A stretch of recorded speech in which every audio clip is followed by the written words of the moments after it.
Okay, so we are in chapter 11, part 4, and this section it deviates a bit. Kind of seems a little bit unconnected, but in verse 20, we start. Then Jesus began to denounce the cities in which most of his miracles had been performed because they did not repent. Woe to you, Chorazin! Woe to you!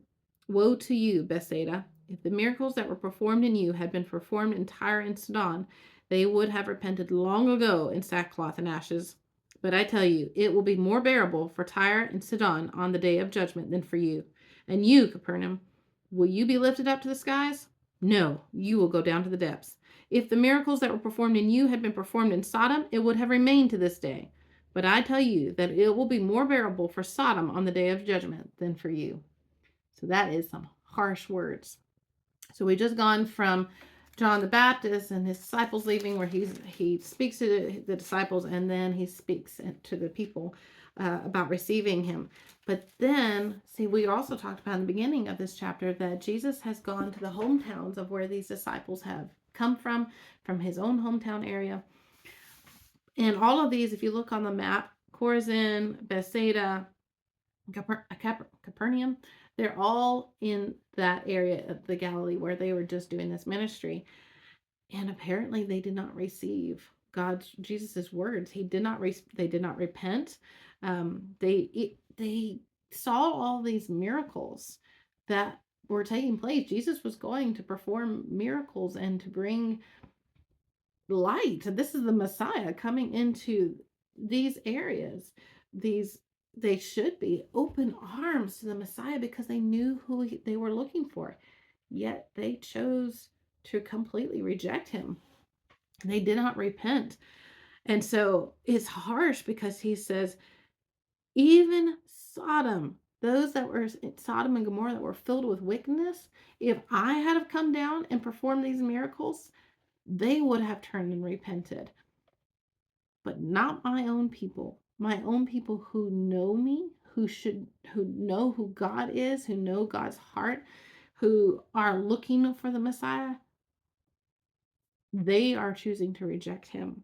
And so that's where he's saying, but I tell you that it will be more bearable for Sodom on the day of judgment than for you.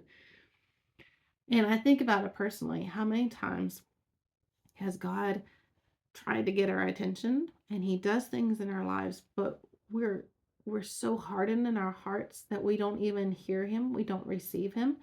We may even see miracles in our life that we're closed off to and dismiss, or we say, oh well, that's because of this, that's why that happened. And we reject the workings of God in our life and his presence right there in our midst.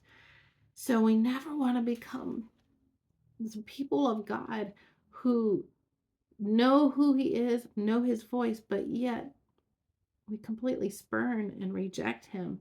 I hope I never get to that place. Now I pray that, Lord, open my eyes.